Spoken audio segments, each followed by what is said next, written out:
Yes, everybody, and welcome back to TarHeelIllustrated.com. And if you're watching on our YouTube channel, Tar Heel Illustrated, I'm THI staff writer Jacob Turner, and joining me as he so often does for a THI podcast, our very own publisher, Andrew Jones. And Andrew, the part one of the Carolina-Duke rivalry is fast approaching, with Carolina set to take on the Blue Devils in Durham this Saturday, 6 p.m. tip-off in Cameron Indoor Stadium. And as you probably expect, we're here to talk about it a little bit. And obviously, we're going to get into it a lot more here in a few minutes, but definitely a little bit of a weird rivalry when you think about where these teams are at as they prepare to enter this game. Both of these teams are entering this game unranked. This is the first time since 1960 that has been the case, and we were kind of talking about that off camera. What'd you say? It was about 3 years before Kennedy got assassinated. I think it was the year my dad was born. It's just I can't even fathom how long ago that was, man. But Carolina, both these teams entered unranked. What'd you say? My parents had no clue who the hell AJ was, so it was a while before AJ came hopping around. They had no idea what was about to come, did they? If they had second thought opportunities, you never know. Exactly, man. But taking a look at where these teams are at right now, Carolina's sitting at 11-6, 6-4 in the ACC. That's fifth place in the league.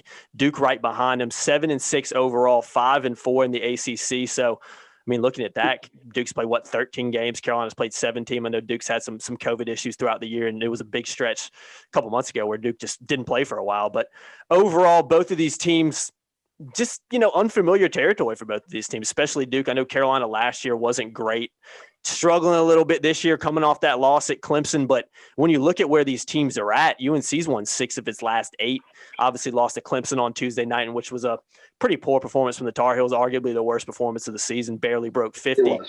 But looking at Duke, I mean, Duke's lost 4 of its last 6, lost to Miami on Monday night in a tight game. But, you probably expect, even with Duke's struggles this year, when you look at kind of the injuries that Miami's had as well, you might expect them to come out with a win in that one, but did not. So when you're looking at these two teams, AJ, you've got a Duke team that's really struggling this year.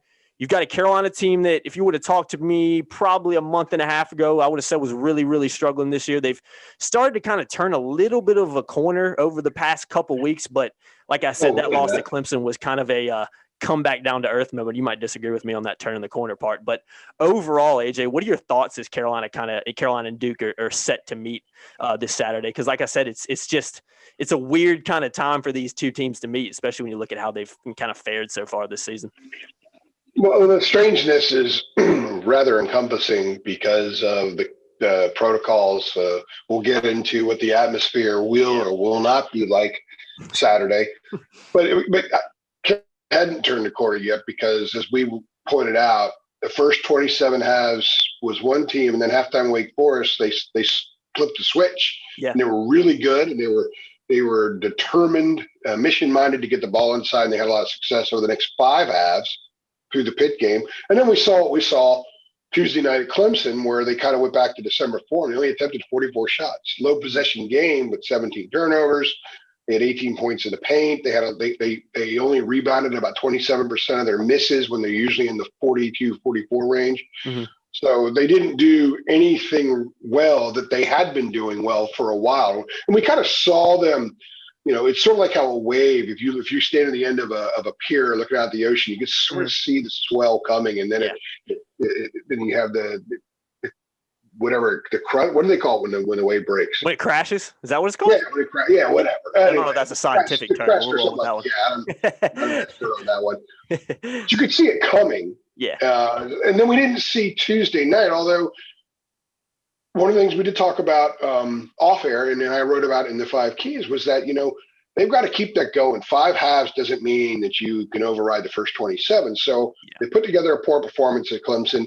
Now we got to see what they're going to do. And I think what's really good for both teams, they're both coming off bad losses. I mean, Duke was terrible Monday night against a bad Miami team. Has very few bodies. It seems like they never have enough bodies down at Miami. 3 years since it's been Duke couldn't get stops when it had to get stops. Mm-hmm. I mean, Miami was just driving right at the Blue Devils. Kay went in zone at work for a while, and then that was breaking down. This is not a vintage Duke team. Obviously, they wouldn't be 7-6 if they were. No. So when you look ahead and you think about where these teams are, it's kind of good that they're playing each other because they're both coming off terrible performances, and they get to really focus on something that means a lot. Mm-hmm. Typically, these Duke Carolina games are sort of isolated from the rest of the season because they stand out nationally, locally, regionally in such a unique way. But right now, they're both going in there thinking, okay, this will be February 6th. We both need wins. Duke's got one quad win right now, and that was the road win at Notre Dame, and it only just became a quad one because Notre Dame just climbed into the top 75. Carolina has no quad one wins as we record this because that fluctuates. We'll do a podcast next week about that and about their NCAA picture. But right now, both teams really need a win. They need for Carolina to get a win at Duke would carry more weight than Duke beating Carolina at home because of where they are in the NET rankings. But nevertheless, they both desperately need a win.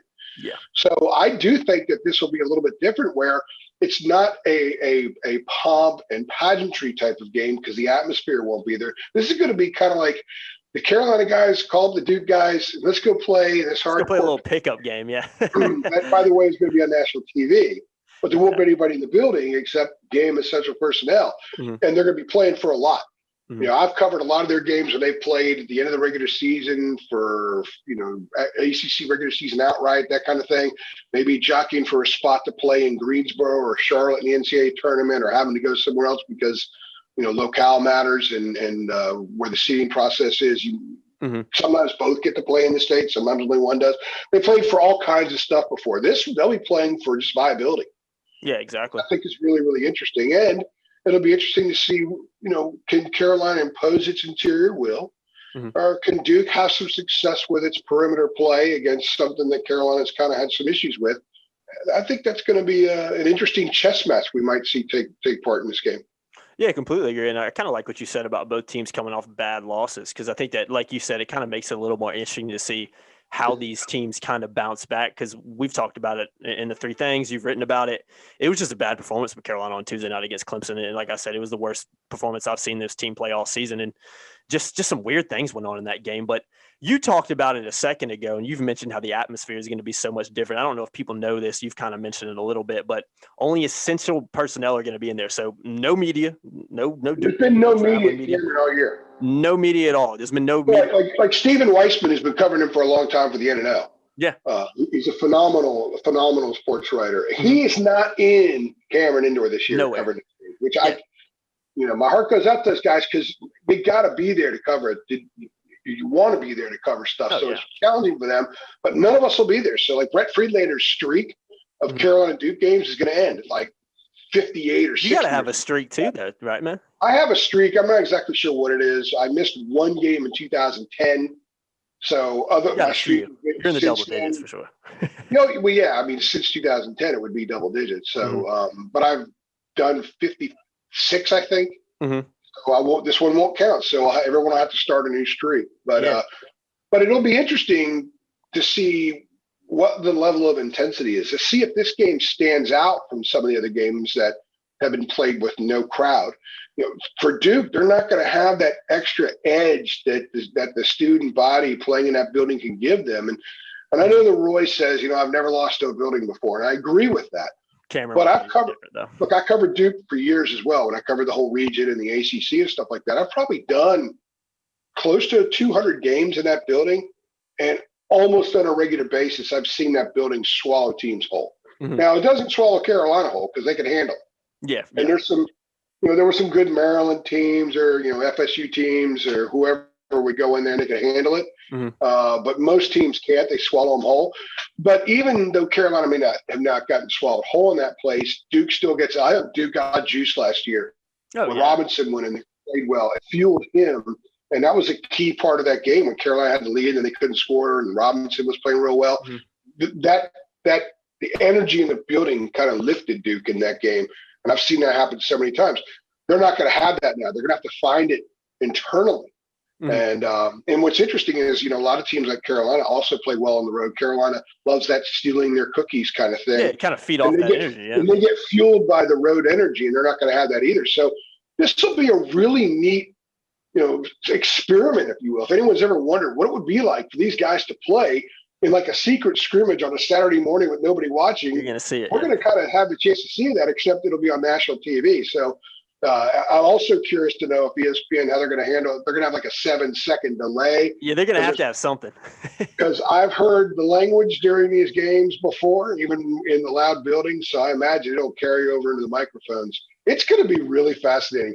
I know we it gets kind of cliche to say that's so 2020, or I guess now we have to say that's so pandemic. It's very pandemic. The Super Bowl is going to be weird with like 12,000 people, whatever it is, in the stadium on Sunday. This is going to be weirder because one of the things that's marked this rivalry has been the obvious intensity and the buzz and electricity in the building. It's nothing matches it now. It's not going to be there at all. No. It's going to look weird, and I'm looking forward to it because we're getting a chance to see stuff we never would have even considered possible before, never would have been on our radar, and now it's in front of us. And oh, by the way, it's a really important game. Yeah, and I'm going to be breaking my 1-game streak in Cameron. And by the way, AJ, so no big deal. 1-game streak, but yeah, man, AJ won got a streak last year, so choose a streak, young Jacob. That's a good point. Yeah, dang it, man. I was hoping to get that streak alive this year, but But you have done Duke, Carolina in done Cameron. Done a few in the Smith ACC tournament. Yep, in the ACC tournament, done a couple in the Smith Center. And, I was courtside for the game last year, sitting right by the Carolina bench on that side, taking photos. So that was an experience I'll never forget, to say the least. But yeah, my streak, if you even want to call it that, I guess it's not, it is no longer alive entering Saturday. But when Joe DiMaggio had his 56-game hitting streak, you do understand it was at 1 at one point. Exactly, man. You got to start somewhere. It went to 2, and then it went to 3. So. You got to start it somewhere. But yeah, I think that's the biggest thing is like you mentioned, is just going to be so weird to watch. I mean, Cameron Indoor is such an and we talked about it a little bit off camera, and I'm not going to sit here and act like I'm a Duke basketball expert because I'm not.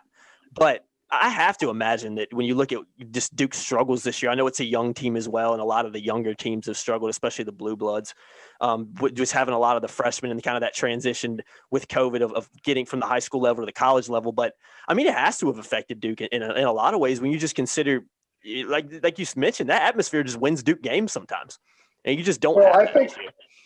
Exactly. And I think that older guys know how to generate their energy better than young guys. Yeah, and you got a lot of young guys. And the young guys don't have that extra fuel. Kentucky's experience, I mean, I've been to Rupp Arena a bunch of times, and it's not raucous like Cameron Indoor. It's more like the Dean Dome.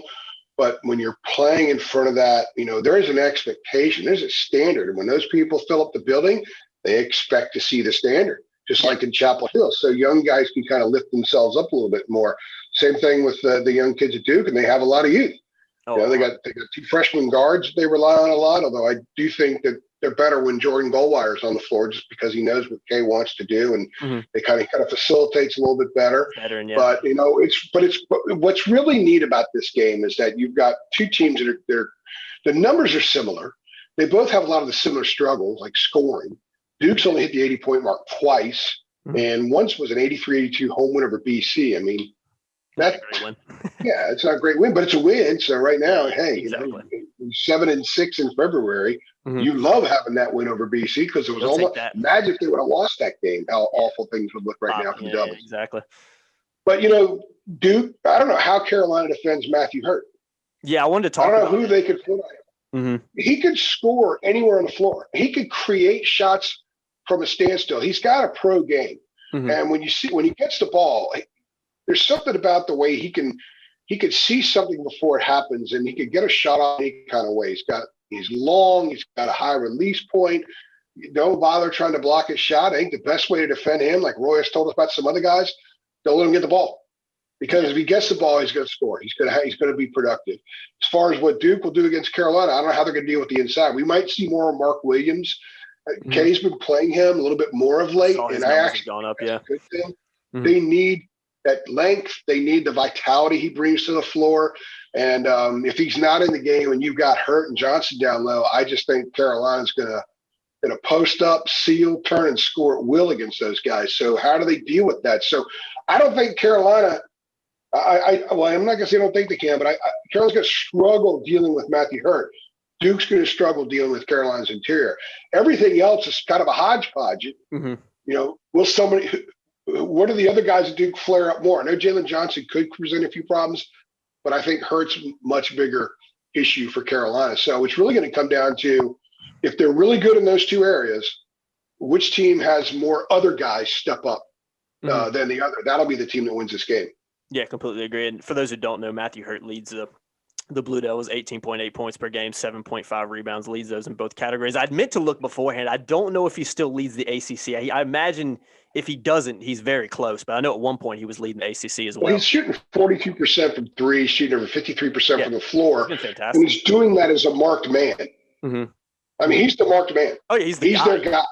Mm-hmm. And that's what's so impressive. If you were to look, I have not done this, and maybe I will in the next couple of days before we go. Well, I'm not going over there before I turn. Watch it on TV, right? But I would love to see his shot chart, mm-hmm. and I'd like to see his made shot chart. It's going to be all over the place. He's a fun player to watch. He's got a pretty game. He does, yeah. He's been fantastic. You mentioned the likes of Jalen Johnson. He's averaging 12.1 points and is just behind Hurton rebounds with 7.4. And then DJ Stewart, another guy that's been playing pretty well for him, another freshman, 13.5 points per game. I think those are the only three guys on Duke's roster that are averaging in double figures. And I could be wrong on that, but I'm about 99% sure about that. Yeah, so they have a few in the high 8, like 8.8. Yeah, but overall, I think if you're Carolina going into this game, I know you're looking at two fairly young teams. Obviously, I think you would expect Carolina's got a couple more upperclassmen guys that have at least played a lot more significant minutes than Duke does. But I mean, if you're Carolina, I mean, you got to be looking and feeling. I know obviously coming off Clemson's not going to give you too many good vibes, but going into Saturday, when you look at kind of the struggles that Carolina's had beating Duke last year in particular, I mean, you got to be going in this and feeling like, Duke's there for the taking. If Carolina plays like they can play, you would expect Carolina to win this game. But, it's a rivalry game, and I know it's cliche, but all the records and stuff kind of goes out the window in this one. But like I said, if you're Carolina, you got to be feeling pretty good going into it. You know what I mean? I would say Duke feels the same way. Yeah, I mean, that's a good point. A team that I saw in Littlejohn last night shows up at Cameron, they're going to get obliterated. Oh, yeah, absolutely. It won't beat anybody. So, I don't think – we've already identified the strengths. Mm-hmm. And the other areas are kind of a crapshoot with both teams. And, Wendell Moore has a big game against one team, then he struggles for 3 or 4 games. And I think he's a guy that might be capable for Duke of kind of having that take his game to the next level for that night. Yeah. I think he's someone that Carolina fans need to keep an eye on. Jalen Johnson, it's going to be interesting to see how Carolina defends him. Mm-hmm. He's a really nice, skilled player. I'm looking forward to seeing how he plays in this game. But I do think Carolina has the ability to kind of keep him from – all they do is keep him from going off. Yeah. That's the key. You don't want someone else to go off and it changes the game. Mm-hmm. And, as far as Carolina goes, I actually think that what happened at Clemson, it's a bad thing. You don't want to play like that, especially in February. But if you're going to experience a negative and try to figure out a way to turn something positive into it, as I told you when I was at Littlejohn the other night, Roy could take this game and just plaster it on the wall. Yeah. As a reminder, this is December U. December U wasn't very good. Yeah. Let's avoid December U for the rest of the season. Mm-hmm. Over here is January U. That got increasingly better. That's who you need to be again. They need to go back to where they were between State and Pitt, and when they went up to Pittsburgh for that game, regain that mojo, regain that mission-mindedness, and that team can go into Duke and win. That team can make a push and win enough games to get in the NCAA tournament and perhaps be a little bit dangerous. I don't know. But we haven't seen enough of that team to say this is who they are. No, we saw 5 halves. Mm-hmm. They've played 34 halves this season. We've seen that team for 5 halves. We saw a stretch against Iowa where they were really good offensively. Mm-hmm. I thought that they did a lot of nice things against Kentucky, and they were very gritty in that game. But Kentucky's not very good. No. So I think as important as this game is because it's Duke, Carolina, and all the stuff that comes with it. And as important as this game is because both teams really need to beat each other. They need that win. Yeah. I also think it's important to find out, okay, can Carolina put a flag in the sand and say, okay, this is who we're going to be moving forward. What was learned from Littlejohn? Mm-hmm. I think we have a chance to maybe see that. This game can be isolated, like I've said, and sometimes a club can not be playing well going into it, and suddenly they're really good that night, and then they come out of it and they're not good because it's just kind of over here. But I think because both teams have had so many issues this year, and they're trying to get better sort of at the same rate, that how they play in this game might have something more to do with how they play afterward moving forward than it typically does. Is that the thing you're from a journalistic perspective? Is that the thing you're kind of going into the game looking for? Is how does Carolina respond after such a bad performance in Clemson? Like you said, do they put a marker down and say, okay, we're not doing that anymore, or do they kind of continue to play good for a stretch, play really bad for a stretch, and end up losing to Duke. What is that the kind of thing that you're focused on the most? No matter who they would play. Yeah, Mm-hmm. I mean, they could be playing BC at home. Yeah. And it still have to approach the game a certain way. Exactly, yeah. Caleb Love still has to manage the game mm-hmm. better than he did the other night. Mm-hmm. They have to be mission-minded. Get the thing. Armando can't go 19 minutes with one shot, 3 rebounds, and 4 fouls. They're not going to win a lot of games if he does that. No, They're going to lose a lot of games if he does that, yeah. The Wofford Gonzaga Armando Bacot showed up, and he'll learn from it. Oh, and sometimes you need a reminder. Sometimes you get a little kick in the pants, and it's good for everybody. We all have experienced that in whatever it is we do in life, in our personal lives or professionally or whatever it is. And that Armando got that game. And I mean, for a while, it looked like they were maybe going to survive a game like that. I mean, shame on Clemson for not putting them away soon. Yeah, Clemson tried to give that one away. Don't make any mistakes. Yeah, I mean, Clemson kicked that door open there for a while in the second half. Yeah, Carolina just didn't want to go in, yeah. No, they said, we don't want anything to do with that. So, and then Clemson eventually said, okay, well, we're not going to screw around anymore. And they put them away at the end. But I just think for Carolina, Roy said the other day, I just want us to get better every day. I think Carolina's in that mindset or should be in that mindset. That should be all they're concerned about. And that's all the Duke should be concerned about right now. These two teams have a long way to go, not just to be what their standard is, but they got a long way to go just to be NCAA tournament teams. I mean, Duke's not even really in the conversation right now. The only reason they are is because Duke is on the front of their jersey. If they were Boston College with the same resume, no one would be talking about it. But they're Duke, they're Coach K, and they're fabled, just like Carolina. I mean, Carolina, I'm not sure if they would get in the field right now because of what happened the other night. They were on the fringe probably. They're 0-5 right. Q1 game. You got to get some. Both teams need to get better. Usually we have a really good idea of the direction both teams are going when they have their first meeting. But right now, I mean, they're just both kind of wobbling around, which makes this really interesting from a journalistic standpoint. And I would think people that are hardcore ACC basketball fans will be fascinated watching all the different storylines going into this one, including the atmosphere. Yeah, the non-existent atmosphere, if you will, because like we said earlier, there will be basically nobody in that building. So, but besides the essential personnel, whatever that means, but yeah, it's going to be a weird one. It's just ACC people, statisticians, medical people. Not many people will be in there. You'll see there's some people behind TV the benches that work for schools and work for the ACC. Yeah, I mean, a lot of the games right now, the TV crews are over there. I would imagine the broadcasters, Shulman and Billis will be there in the building. Absolutely. It's a lot easier to I don't understand how these TV guys can call a game when they're not there. No idea. I've had to cover some from TV at times. So, when like Georgia Tech, there was only one visiting media allowed at Georgia Tech, so I didn't go. We had that rotation, and I had to cover that one from TV, and it was challenging because I look for a lot of different stuff when I'm at a game. So we won't see a lot of those things. So the TV guys, I would think for a game like this, they absolutely need to be there to properly cover the game. Yeah, and regardless of what the atmosphere is like in there, I think I completely agree with that. And interesting game going into Saturday. Like we said earlier, Carolina taking on Duke on Saturday evening, 6 p.m. tip-off in Cameron Indoor Stadium.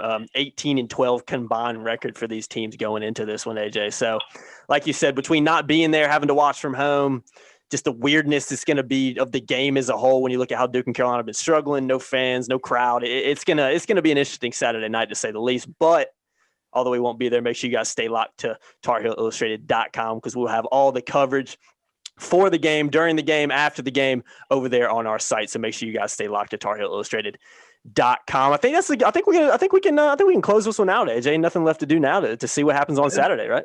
Well, no, now I got about 500,000 words to write in the next couple of days. Plus, we have football stuff coming up Thursday as well. Yep. Exactly. We've got a busy slate coming up. The ball never stops rolling, man. Never, man. The grind doesn't stop, as they say. But yeah, that's going to do it for us tonight. As always, guys, if you've enjoyed the video, be sure to like it. And let's switch it up tonight. If you think Carolina's going to win on Saturday, give us a thumbs up on this video. We'll see what happens on Saturday. But I've been Jacob Turner. He's been Andrew Jones. As always, guys, be sure to share. Be sure to subscribe to our channel. We'll see you guys. Thanks.